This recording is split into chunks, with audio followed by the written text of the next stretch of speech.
How's it going, ladies and gentlemen, and welcome to a brand new episode of Strictly Nintendo, where we are continuing our review of all the Nintendo-related news to come out of E3 2014. Specifically in this segment, we are taking a look at all the news that pertains to the 3DS and 2DS family of handheld systems. We're going to be starting with Persona Q: Shadow of the Labyrinth.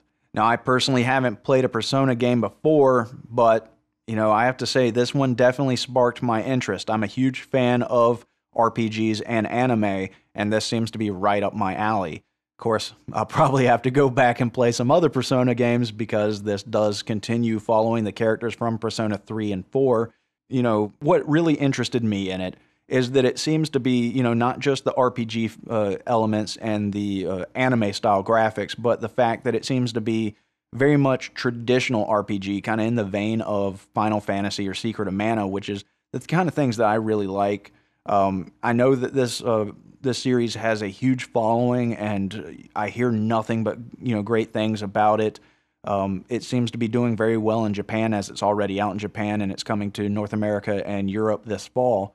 Overall, it was one of the things that really did excite me. I don't have a 3DS yet. I have a DSi XL. I keep it at work to play during lunch breaks and break up the monotony of the day.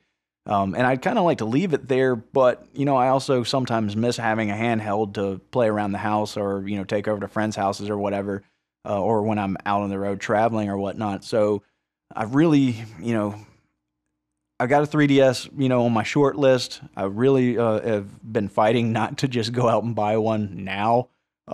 There's at least a dozen games that I'm definitely interested in, and this just added to that. Continuing that series that has a nice strong following, developed by Atlas, so it's a quality game. That's definitely a nice strong point for the 3DS coming out of E3. And then that continues with Monster Hunter 4 Ultimate. I've played the Monster Hunter 3 demo on the Wii U. It's not really my style of game, but I get why people like it. It has kind of like the RPG elements where you gain experience, you can create new weapons and so forth. It's just a fun kind of hack and slash, but a little bit deeper than that. I can tell you this: the graphics for Monster Hunter 4 Ultimate looks amazing. I'm not a graphics junkie, but to have that kind of graphics coming off of a 3DS is pretty impressive. And the game is boasting bigger environments, the ability to craft new and more powerful weapons, a bigger variety of monsters, as well as multiplayer online gaming.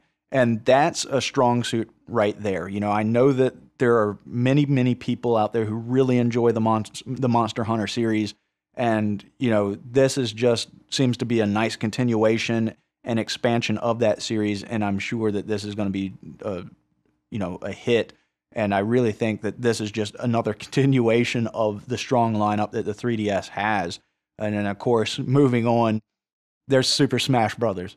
Now, there's not much that I have to say here because Super Smash Brothers is one of the biggest franchises that Nintendo has. And, this is going to be a phenomenal game. It's coming out in Japan in September and October for North America and Europe.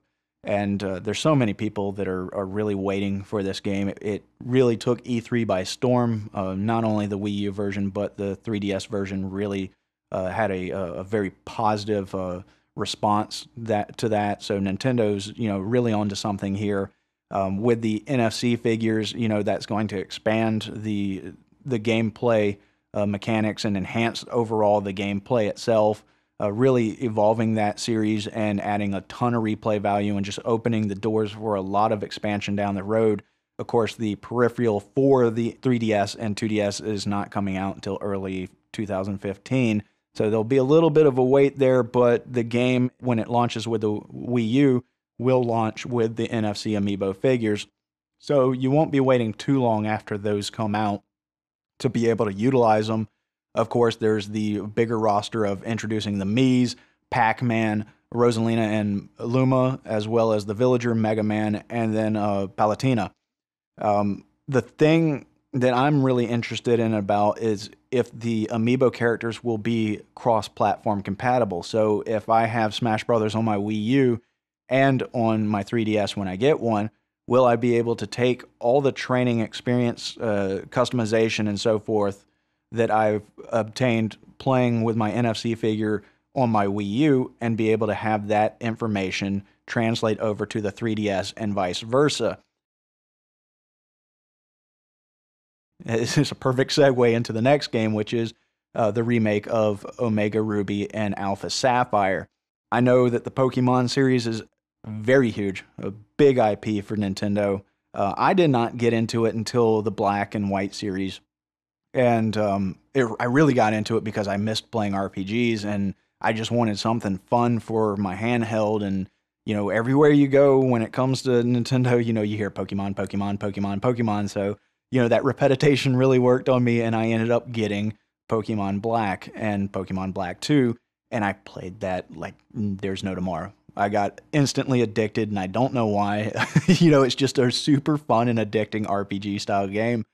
And this is just my mind going a mile a minute thinking about all the possibilities with the NFC figures and the kind of pattern I see with Nintendo. If Nintendo has not already thought of this, and there's somebody from Nintendo watching, or if you know somebody at Nintendo, send them this link. They can steal this idea from me, have it, whatever. But with the, how big the Pokemon line, series is, and how much of a success X and Y was, and then you see the NFC figures, and you see the Super Smash Brothers game being for both the Wii U and the 3DS, which would be perfect for a cross-platform Pokemon MMO. Let that sink in for a second. You get a Pokemon MMO where there's no trainer, it's you, so you use your Mii character, and you have your NFC figures that you would train as your Pokemon in-game. And of course, I know there's like 1,000 plus Pokemon in the game, so you'd have to pick the major ones, the major Pokemon characters. You couldn't have all of them. But those could be like your main 6 that you could customize, that you could, build up with it. And maybe even have a storyline to the game, but then have a multiplayer online aspect to it where you are represented in-game online by your Mii, and your NFC figures are your 6 Pokemon, and you pit amiibo Pokemon against amiibo Pokemon, and it becomes this real world, it becomes a real world Pokemon. And with the way that the NFC figures bring in the toy collectability and the card gaming aspects into the virtual reality world of gaming, this seems like kind of a no-brainer. It's like, Nintendo, if you haven't thought of this, why not? But then again, with X and Y being so popular, are they coming out with Ruby and Sapphire because it was easier to do a remake and keep up that momentum? Or was it because, that's maybe what they're working on? I don't know. That's speculation. I'm just thinking. I don't really want to deal in speculation. But, again, this is just more and more strong titles for the 3DS. It's more and more possibilities with the direction that they're going with the cross-platform games, NFC figures, and so forth. And then they drop a brand new IP on us, Codename S.T.E.A.M. And this is a very interesting game. I don't know if it's something that I'd necessarily own. I have to see how it evolves. I'm definitely interested in it because I like the steampunk theme to it. I love the comic book style graphics to it. It's got a quirky kind of storyline where, you have this group of fighters that were created by Abraham Lincoln to fight aliens to save the world. And it's just kind of has this whole, kind of like just upbeat kind of feel to it. You got the RPG, turn-based strategy game aspects mixed in with shooter elements that just kind of expands that whole kind of genre there. Each of the characters are steam driven. The fighters are steam driven and have a boiler on them, and the level of the steam that's generated in the boiler is what's used to perform attacks and so forth, but it's limited. But as you advance through the game, you unlock new characters, new boilers, weapons, and so forth. Each character has weapons and abilities that are unique to their personality. It's something like that, it just continues that fun RPG, turn-based strategy, brings in the shooter elements, a quirky, fun story, steampunk, twist that's, a really kind of cool thing. It kind of brings in a neat twist with a different technology instead of being sci-fi-ish. The graphics, I like the cel-shaded comic booky graphics. It's developed by Intelligent Systems, and they have a strong history in this style of game, so there's no doubt that this will be a really cool game. I just have to see more of it to decide if it's something I want. But, you have all of this, and of course, Tomodachi Life came out just before E3, which Reggie did touch on the last day of E3 on the Treehouse Live. But you have Tomodachi Life and all of these games coming out, and this is a very strong lineup. Now, I know a lot of people online have said things such as, because Nintendo's putting more focus on the Wii U, that, the quantity is not really there for the 3DS.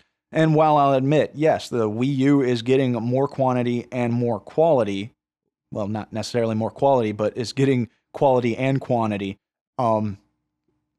It's not always about quantity. It's more about quality. And this is a very strong lineup for the 3DS. There's 45 million, 45 plus million 3DS units out there. And, that's going to be growing by at least one really soon, and probably way more, especially with this lineup. And still kind of going back to my thoughts of a MMO cross-platform NFC Pokemon. Nintendo could easily double that 45 plus million unit 3DS sales record, as well as, do the same thing for the Wii U, probably, well, more than double the Wii U, but there's just a strong lineup for the 3DS.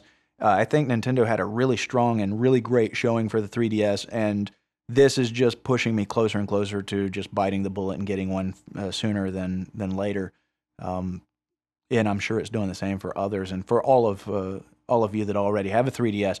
This has to be really exciting for all of y'all to know that you're going to have a ton of great games coming out this year, as well as next year with the NFC peripheral and all the characters there. It's really exciting to see where Nintendo's going to go with the cross-platform play, the 3DS on its own, the Wii U on its own.